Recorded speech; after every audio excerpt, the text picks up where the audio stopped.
Je crois que les gens n'ont pas compris quand même que Tesla avait vraiment révolutionné beaucoup de choses, c'est-à-dire d'un point de vue déjà au niveau de l'usine, donc les usines et la manière donc de fabriquer. Et donc là-dessus, je pense que Tesla est quand même énormément jalousé.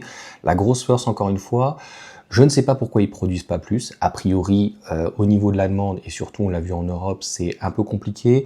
Aux États-Unis, alors c'est compliqué en Europe pour une histoire essentielle d'idéologie, je pense, et notamment des médias, de 1. Aux États-Unis, plus, ils sont pas anti-voiture électrique, mais ils sont pro-pétrole, pro-armes, pro-pétrole, et donc Trump. Et en Chine, les Chinois, l'État chinois, les constructeurs chinois, en tout cas, sont privilégiés. C'est logique, et leur but c'est un peu kick down, tu vois, un petit peu de virer l'Occident.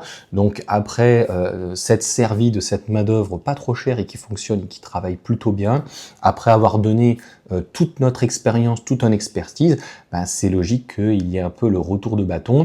Ils ont commencé à rechercher, à copier, un peu à s'émanciper sur certaines choses. Donc il y a 2 jours, je vous ai fait une vidéo sur, notamment était ciblé le modèle Y. Le modèle Y, d'ailleurs, contrôlé en Allemagne, est un modèle essentiellement chinois, donc preuve que c'est pas parce que c'est assemblé en Chine que c'est forcément mieux. Le modèle Y à Berlin est un peu mieux. Je vous avais fait notamment un exemple sur les vitres où, moi, ils mettent des scotch. En fait, elles sont vissées, et là, c'est vissé carrément dedans. Le problème qu'on peut retrouver essentiel sur une Tesla, au-delà du volant qui peut s'effriter ou d'autres problèmes, je dirais que n'importe quel autre véhicule peut avoir à l'extrême, vous allez me dire que non.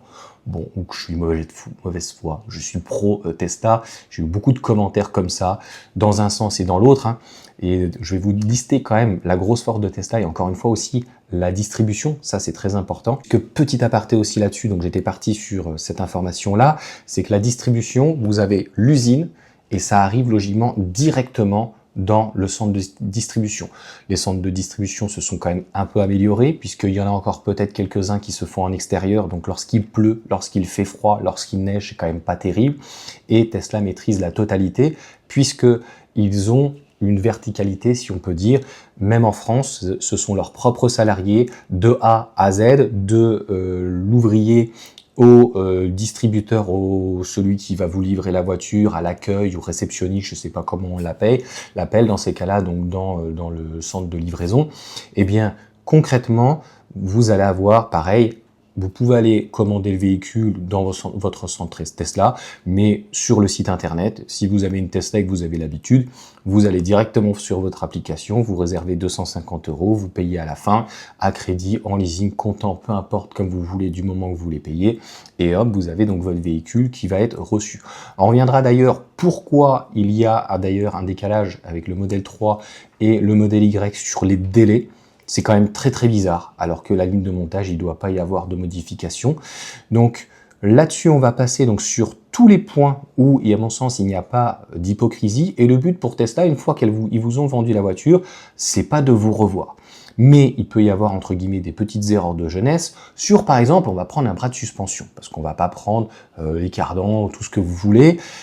On parle de jeu, On parle juste éventuellement de bruit ou de jeu, donc ce qui va se passer au contrôle technique allemand ou en France, si malheureusement il y a une pièce, non pas réellement qui soit défaillante, mais que vous avez un petit peu trop joué de démarrage notamment, de on-off, de vous arrêter et de réaccélérer très fort, eh bien poids, couple et donc une belle petite propulsion qui vous envoie quand même à des performances très intéressantes pour 2 tonnes, à un moment donné, la pièce, elle n'est peut-être pas assez renforcée. On ne peut pas reprocher à Tesla d'avoir fait des modifications. Et quand vous voyez encore une fois, entre une Model 3 de 2019 et une Model 3 de 2025, mais même à partir de la Highland de 2023, c'est à mon sens juste impressionnant.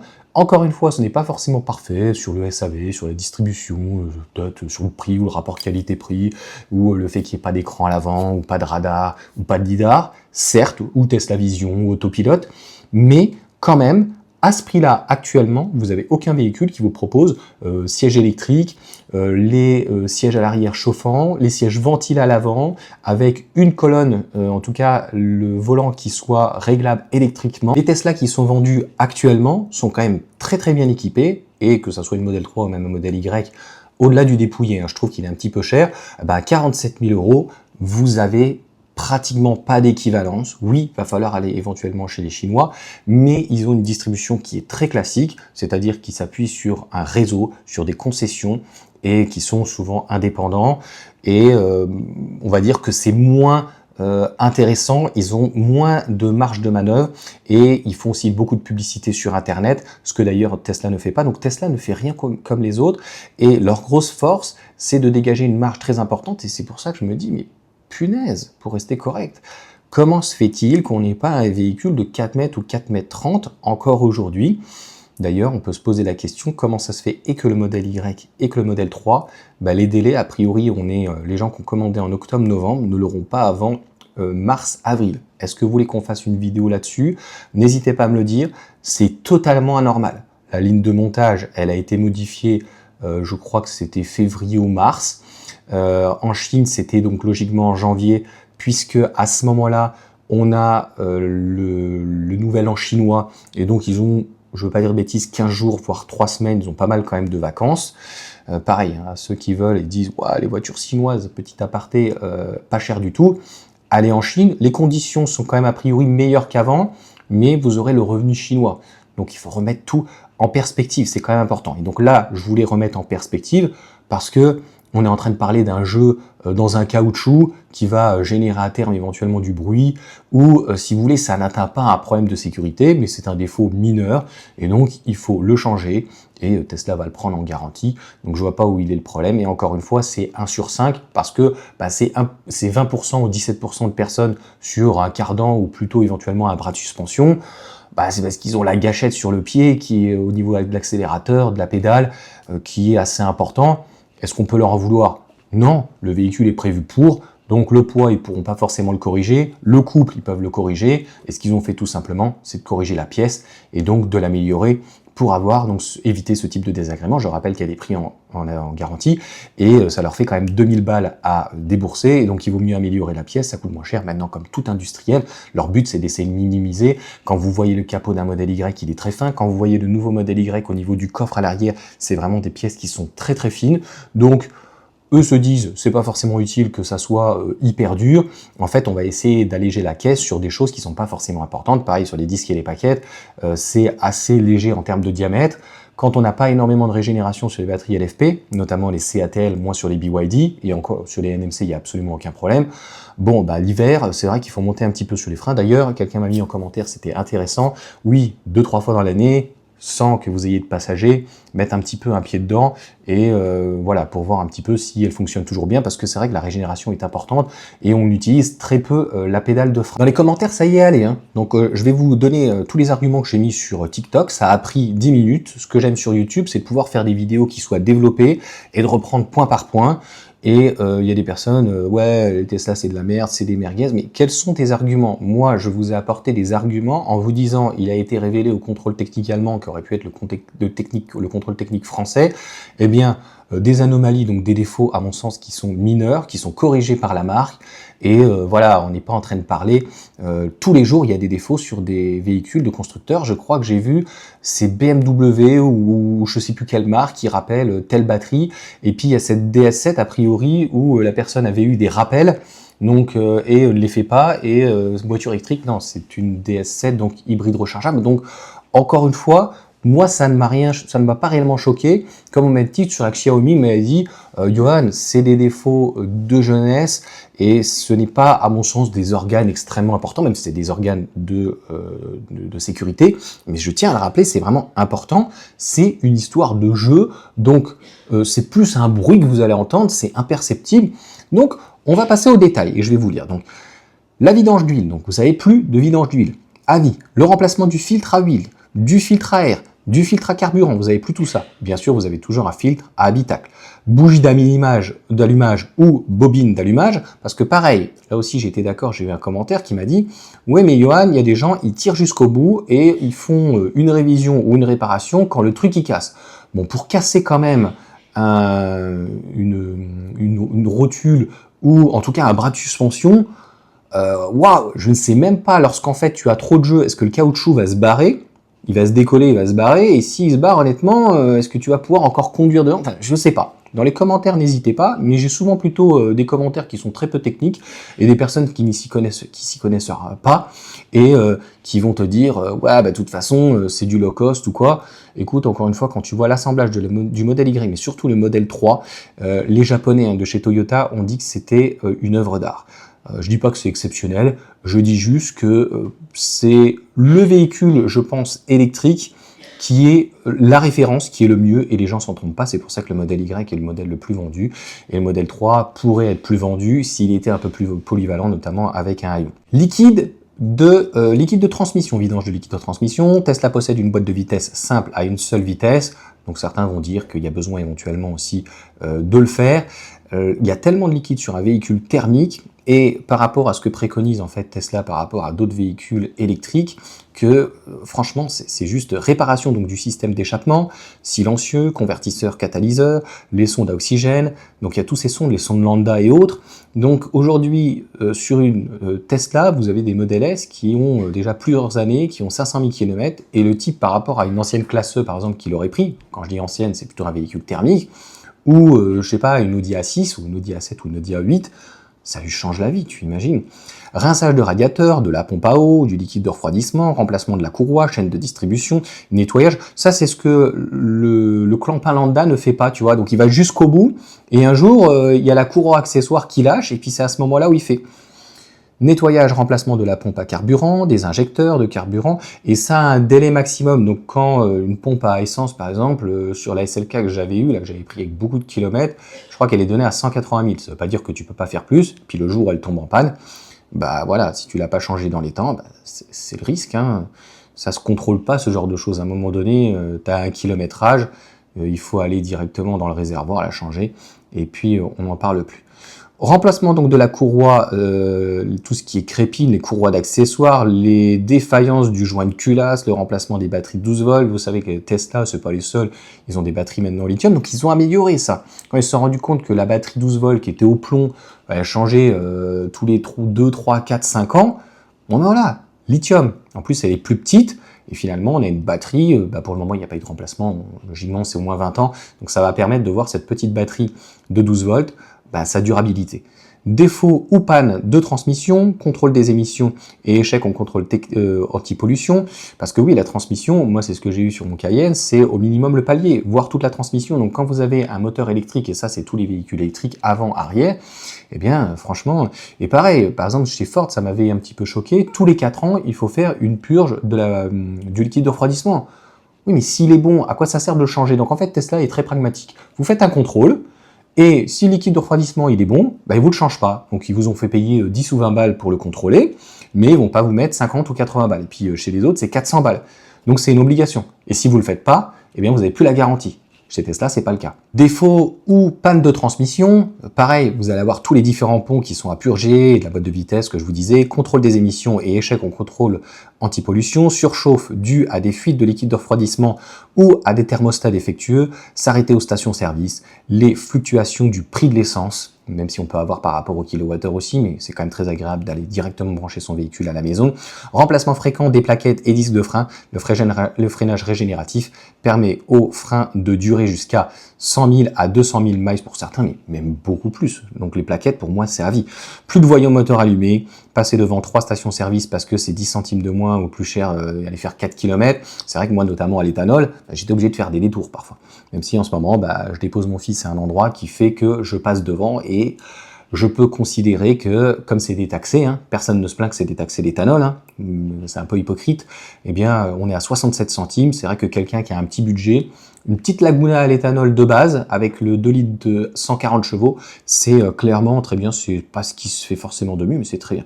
Et j'avais des problèmes sur le GPS me disait que j'étais en bord de mer, que j'étais dans l'eau ou quoi, j'avais des petits défauts au niveau de la boîte, où il y a aussi la colonne de direction, je crois, je sais plus, non, c'est pas la crépine, je sais plus quelle merde. Bref, ça me fait beaucoup rigoler parce que les autres, encore une fois, ne sont pas parfaits et vous avez une garantie quand même qui est plutôt bien faite et à terme, elle sera en plus étendue. Moi, je l'ai dit, pour le prix, je pense que c'est pas forcément intéressant. 4 ans, ça suffit, ça vous permet en fait de corriger les petits défauts qui, pour moi, donc sont pour l'essentiel mineurs. Vol de pot catalytique, il y a surtout le fait que le véhicule sur une Tesla, vous avez le mode sentinelle, vous avez un véhicule qui n'est jamais volé, et c'est d'ailleurs pour ça que je ne comprends pas comment on va dire qu'une Tesla est beaucoup plus chère. Oui, elle est peut-être plus chère malheureusement à cause de certaines personnes d'extrême gauche, parce qu'en fait ils vont vous la rayer, ils vont vous la cramer, mais normalement c'est des véhicules qui sont beaucoup moins volés par rapport à ma Laguna. Donc le problème des clés, j'en ai eu un en commentaire une fois qui m'a dit non mais tu racontes n'importe quoi, le système main libre c'est hyper simple à pirater. C'est pour ça qu'une Laguna, et la Laguna je payais plus cher que pratiquement mon Cayenne, j'étais à 500 ou 600 euros touriste, c'était juste fou. Évitez donc les concessions et les services après-vente agressifs, plus beaucoup d'autres choses. Oui, quand vous allez acheter votre véhicule, malheureusement vous allez peut-être pas pouvoir négocier, mais le prix c'est le prix. Donc après, vous avez une fluctuation un petit peu comme en bourse en fonction de l'instant T, entre les stocks, l'offre et la demande, puisque Tesla en fait ne supporte pas, entre guillemets, le frigo, le backup, ils n'aiment pas du tout les stocks, et donc s'ils ont besoin de liquider, eh bien, soit ils baissent le prix, soit ils font donc des remises dans les stocks, et c'est aussi simple que ça. Une Tesla aujourd'hui finalement a besoin, c'est une rotation des pneus. C'est vrai que moi je l'ai pas fait, et sur mon modèle Y, surtout sur une propulsion à l'avant, ils vont avoir tendance un petit peu à l'extérieur de se carrosser. Sur le modèle 3, c'était un défaut par contre, c'est plutôt à l'intérieur. À l'extérieur, c'est logique, ça va être les ronds points, et à l'arrière en fait ils sont un petit peu plus lisses, surtout si entre guillemets vous tapez dedans un peu. Pareil, moi j'ai un problème sur, je dois faire contrôler, j'ai un bruit de moteur à la régénération à partir vraiment quand il est puissant 110-130 km/h, donc je me rends compte quand je suis sur l'autoroute et quand je dois lâcher fortement la pédale d'accélérateur parce qu'il y en a un qui pile devant, et je m'en suis rendu compte en fait comme ça, et ça n'a rien de réellement grave si ce n'est qu'on entend ce petit bruit. Ça doit être un problème donc au niveau d'un roulement. Voilà, la personne de chez Tesla m'a dit concrètement, si le bruit est constaté, et ce qui est top, hein, quand j'ai emmené ma Mégane pour un problème parce qu'elle tapait au niveau de la pédale de frein, elle tapait quand elle est stabilisée à 8 km/h, quand j'entends des bruits d'air, ils sont pas capables de juste remonter et de corriger la porte, ce genre de choses, et que on voit bien que quand vous allez chez Renault, pourtant moi je suis sur 50 ans d'Yvelines, donc le Technocentre est pas très loin, eh bien vous avez affaire à des gens qui font du thermique mais à la fois de l'électrique, donc qui sont pas spécialisés sur l'électrique, et donc moi je l'ai emmené pendant une semaine, ça a servi à rien, ils ont constaté les faits, ils ont remonté à Renault, au Technocentre autre, et il s'est rien passé. Là tout de suite la personne m'a dit, oh ce bruit là, ça doit être un roulement. Rendez-vous, il va le tester, si c'est un roulement, il change le moteur. Alors qu'en fait, il me dit, le roulement fait un petit bruit, ça pourrait rester comme ça pendant 200 000 km, et c'est garanti, on le prend. Donc, je ne trouve pas qu'il y ait encore une fois de l'hypocrisie, et la grosse force de Tesla, c'est qu'au-delà que ça soit leurs salariés par rapport à des marques chinoises ou d'autres, c'est surtout qu'ils sont formés, ils sont spécialisés. Quand vous prenez un Ranger, si vous avez l'habitude vous avez déjà eu affaire à un Ranger une fois, en fait, il connaît le véhicule par cœur. Donc, c'est pas le cas pour ma Mégane E-Tech, parce que c'est trop récent. Donc même un carrossier de chez eux, parce qu'ils distinguent en plus la partie carrosserie de la partie mécanique, alors qu'un Ranger, lui, va faire peu de mécanique, parce que le but c'est de se déplacer. Il va faire beaucoup plutôt de carrosserie. Quand on dit carrosserie, une vitre par exemple, c'est plutôt un carrossier qui va s'occuper de démonter les panneaux ou autres. Donc chez Renault, ils n'ont pas trop l'habitude, parce que déjà ils en vendent assez peu par rapport aux autres véhicules thermiques, et c'est trop récent. Je dis pas qu'ils n'ont pas les formations, mais on voit bien que c'est un peu amateur. Rotation des pneus, je vous disais, remplacement du filtre Habitact, ça aussi je vous le disais, donc sur une modèle 3, et le filtre EPA sur modèle Y. Il va falloir que je le fasse là quand même, au bout de, je crois que c'était 4 ans, maintenant c'est passé à 3 ans.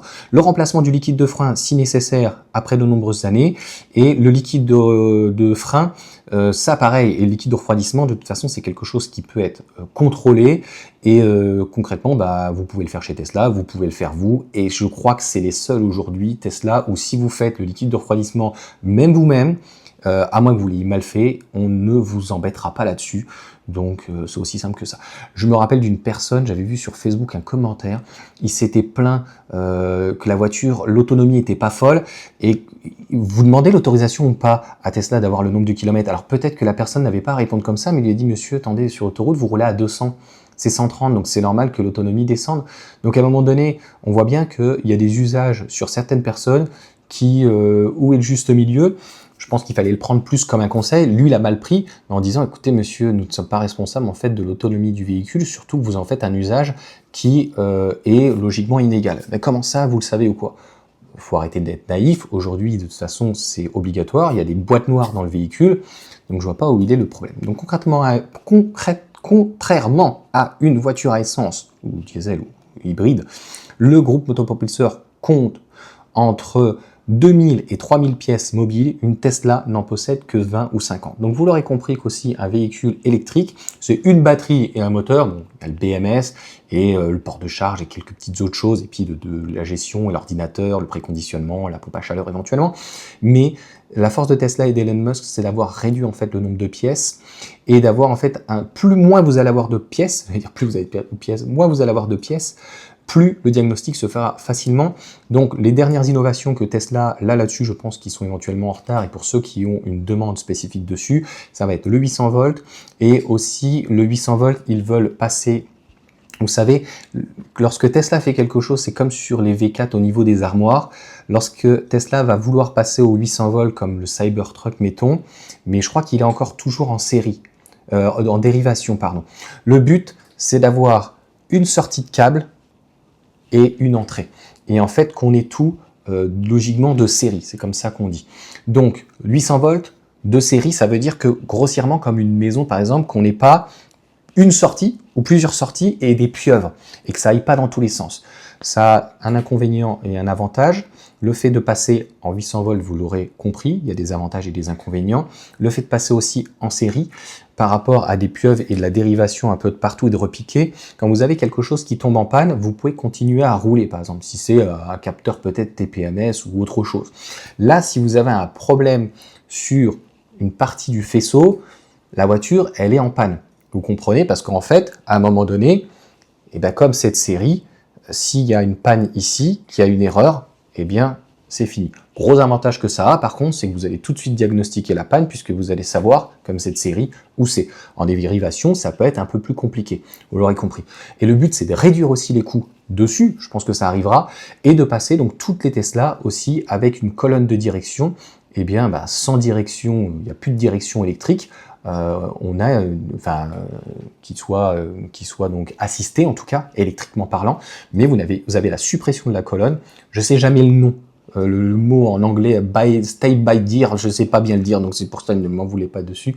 Bref, la colonne de direction donc est électrique, donc il y a un faisceau électrique, et ça va permettre aussi plein de choses. Donc ça a un coût logiquement un peu plus important. C'est Lexus qui l'a fait en premier, et en fait la suppression de cette colonne de direction entre guillemets donc physique va permettre par rapport à un tableau de bord des choses techniques intéressantes, et surtout pour un designer. Donc en fait, il n'aura plus de contraintes derrière en fait le volant, puisque vous n'avez plus. Et ça va permettre aussi au Cybertruck, eh bien, s'ils veulent rajouter un volant, par exemple, vu que la direction, il n'y aura plus et que ça sera électrique, eh bien, le rajouter d'une manière très facile. Donc concrètement, lorsque Tesla va faire quelque chose, va améliorer quelque chose, c'est à la fois déjà pour eux, pour l'usine, mais c'est aussi pour le client, pour simplifier les choses, et aussi pour leurs ouvriers. Et vous l'aurez compris, chez beaucoup de constructeurs, le but, c'est quand même de t'emmerder. Je vous donne un exemple très simple. Sur le Porsche Cayenne que j'avais, la batterie, elle était en dessous du siège. Va pas me dire qu'ils ne pouvaient pas foutre la batterie dans le coffre et qu'elle soit hyper facile en accès. Si on peut pas la mettre devant parce que ils ont prévu des V8, des V6 et à terme, il y en a pas eu, mais un V10 ou un V12, eh bien, dans ces cas-là, ils mettaient la batterie à l'arrière. Donc on voit bien que parfois, les ingénieurs, soit ils s'en fichent, ils ont logé la batterie là comme ça, ils n'ont pas réfléchi. Soit le but quand même c'est d'emmerder, il n'y a pas d'autre mot, à terme, la personne qui a dépassé la garantie, de pouvoir le faire soi-même. Et donc, des choses qu'on pouvait faire facilement soi-même, ce que nos anciens pouvaient faire, eh bien, on ne peut pas forcément le faire. Là, avec une Tesla, si vous voulez faire un changement de pneu, vous pouvez. Si vous voulez faire la purge de frein, il faut faire attention, il ne faut pas faire n'importe quoi, mais vous pouvez le faire. Si vous voulez changer vos filtres EPA ou votre filtre à habitacle, Tesla vous montre avec des tutos sur leur site internet comment vous pouvez faire. Cela représente donc littéralement 100 fois moins de pièces mobiles qu'un véhicule à essence classique. C'est la principale raison pour laquelle donc Tesla et les véhicules électriques, donc d'une manière générale, sont fiables et ne nécessitent quasiment aucun entretien. J'aimerais pondérer pareil ce propos et voilà, on se quitte dessus. La force encore une fois de Tesla et des Chinois qui ont copié cette manière de faire, c'est un moteur sur un essieu, éventuellement sur les roues, mais il y en a assez peu de retour, une batterie qui soit donc pareil entre les deux essieux, et en fait, par exemple, quand vous prenez le bloc clim, vous avez un bac, vous avez tout qui est libéré, comme sur une Libmotor, c'est plutôt assez bien fait. Alors Tesla, ils sont vraiment très forts dessus. Vous avez un rail, et sur ce rail qui est renforcé, vous avez la clim. La pompe à chaleur, c'est juste impressionnant quand vous voyez la taille, et vous vous dites, tout a été vraiment pensé optimisé, et c'est ça la force encore une fois du véhicule électrique mais de Tesla, puisque quand vous prenez une i208, même ma Mégane e-Tech, bon bah quand vous ouvrez le capot, vous vous dites non mais c'est pas, il y a un problème. Il y en a partout. Vous voyez le convertisseur, vous en avez, ça part de partout. Vous avez en dessous, vous avez au niveau, anciennement au niveau du carter ou autre, enfin, vous avez le moteur, vous avez, je sais pas pourquoi, des câbles de partout. Et pareil, vous avez éventuellement la résistance ou la pompe à chaleur.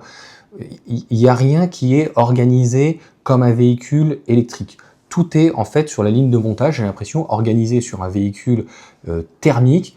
Et même au niveau de ma Mégane, il y a une partie de la batterie qui est dans le coffre. Ça alourdit quand même au niveau des suspensions arrière. C'est la sensation, moi, que ça me donne depuis 3 ans en usage, d'avoir quelque chose dans le coffre, d'avoir un truc de 50 kg. Bah oui, c'est une partie de la batterie.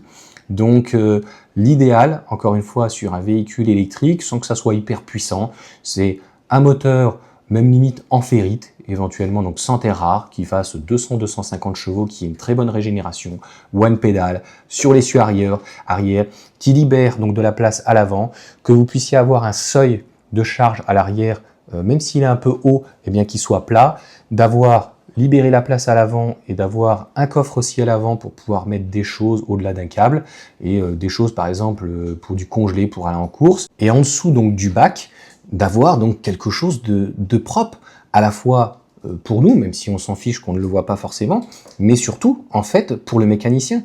Donc ça, encore une fois, ça fait très longtemps, j'ai l'impression que les ingénieurs, moi je le vois, que ce soit chez Renault, Peugeot ou autre, c'est un petit peu comme un architecte, tu vois, ou un maître d'œuvre, il ne se met pas à la place du maçon, de l'électricien, il ne va pas aller contrôler son travail et voir que l'emplacement de cette pièce-là, de ce produit, fait que le jour où on va devoir le remplacer, c'est hyper compliqué. Et d'ailleurs, un moteur électrique sur, par exemple, une Mégane, il leur faut pratiquement une semaine.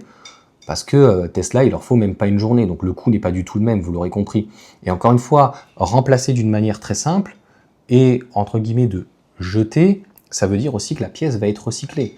Donc vous faites tomber votre essieu, vous enlevez, je crois qu'elles arrivent, l'essieu arrive avec les disques et les plaquettes, avec tout. Vous remettez vos jantes, vous remettez bien sûr sur vos jantes vos pneus qui sont déjà dessus. Après, il débranche, il rebranche la totalité. Après, je pense qu'il y a une reprogrammation bien sûr qui se refait donc par rapport au véhicule. Grossièrement, ça s'arrêtera là. Là, en gros, sur une Mégane, j'avais vu, ouais, en termes de boulot, en termes d'heures, il faut tout déposer. Donc, c'est encore de l'adaptable. D'ailleurs, j'avais vu la vidéo avec Max et Gary, et je ne sais pas, à ce moment-là, ils ne précisaient pas, mais pourquoi ils ont changé en dessous donc le berceau? C'est parce que quand ils ont adapté la plateforme donc en thermique de la Clio, j'ai jamais réussi à finir cette vidéo, mais c'est important. En fait, ils ont dû changer le berceau de la Renault 5, qui était devenue donc cette nouvelle plateforme Small Ampere, on s'en fout, voilà, c'est comme ça qu'elle s'appelle. Eh bien, lorsqu'ils ont voulu remettre ou mettre le moteur de la Mégane, qu'il soit en 130 ou 220 chevaux, en fait, c'est juste une écriture, j'allais dire, c'est juste une bride, tout simplement, parce que le couple du 130 chevaux est très important. En fait, c'est la longe. Donc, je pense que c'est au niveau du réducteur ou quoi, il y a juste là, et puis au niveau peut-être de l'ordinateur qui est changé, une modification. Donc, ce moteur-là est quand même plus gros que le nouveau moteur de la Renault 5. D'ailleurs, le moteur de la Renault 5 et de la Renault 4, c'est le moteur de chez Valeo, hein. C'est plutôt un moteur Valeo que Renault, mais bon, c'est estampillé Renault-Nissan ou Renault-Valeo ou quoi. Ce moteur Valeo a été revu et réduit à la fois dans sa taille, sur son coût, sur le prix. Donc, malheureusement, je ne sais pas pourquoi ils y ont pensé, pas pensé, ou ils s'étaient peut-être dit on va laisser 150 chevaux à l'avant et on mettra un moteur à l'arrière parce qu'il y a la place pour. Je ne sais pas là par contre. Ce que je sais par contre, c'est en mettant ce moteur qu'ils ont d'ailleurs mis en 180 et 220 chevaux et qui est de 7 secondes 4 sur une, je crois, ou 7 secondes 2, l'autre 6 secondes 4, c'est encore une fois juste, à mon sens, une écriture. Je ne suis même pas sûr qu'il y ait le réducteur qui change là-dessus. C'est juste une simple bride, comme on peut avoir sur des moteurs thermiques parfois, qui se fait donc au niveau de l'ordinateur de bord ou quoi, et de la gestion du couple ou au niveau du turbo éventuellement. Ça peut aussi jouer au niveau du turbo sur un véhicule thermique. Donc là concrètement, ils ont dû tomber le berceau et réadapter en fait une pièce. Donc ils en ont profité pour l'alléger et pour la retravailler, que ça soit plus ferme et à la fois aussi donc plus dynamique. Mais je suis pas sûr qu'au départ c'était prévu. Et donc concrètement, c'est encore une fois moins bien fait pour le mécano. Ça va demander bien sûr des formations très importantes et le coût encore une fois ne sera absolument pas le même si vous devez déposer une pièce. Et pareil pour la i208, lorsqu'elle a pas mal de problèmes sur des pompes à chaleur, je crois que c'est la partie compresseur, eh bien pour aller le sortir c'est hyper compliqué. Alors qu'en fait la pompe à chaleur sur un modèle Y ou un modèle 3, je crois que c'est pareil sur un modèle S, eh bien vous enlevez votre bac, il est positionné sur un rail. Et en fait, voilà, mis à part de faire attention au gaz que vous devez récupérer, je pense que ça se fait peut-être pas en quelques minutes, mais très rapidement. Donc voilà pour cette petite vidéo. Et encore une fois, il y a le véhicule thermique, le véhicule électrique, et il y a quand même Tesla et les autres qui font du multi-énergie, et les Chinois qui essayent, qui ont essayé en tout cas et qui ont plutôt bien copié donc ce que Tesla faisait de mieux. Pareil pour Xiaomi, ils ont copié certaines choses, donc la manière donc de fabriquer certaines pièces. Et voilà, donc n'hésitez pas dans les commentaires à me dire ce que vous en pensez. Et encore une fois, pour moi, c'est tout simplement des défauts de jeunesse et ça n'a rien de très très très inquiétant. Et encore une fois, voilà, au niveau du contrôle technique, le but, encore une fois, c'est très très important sur et en Allemagne, c'était plutôt de discréditer Tesla. Donc vous verrez jamais au contrôle technique, je pense, insister ou dans les médias sur une marque allemande. Ils vont toujours essayer un petit peu de minimiser, même si vous vont donner l'information. Voilà, il n'y aura jamais un scandale, scoop. Donc encore une fois, dans l'automobile ou sur l'automobile, c'est quelque chose qui arrive d'une manière très très récurrente.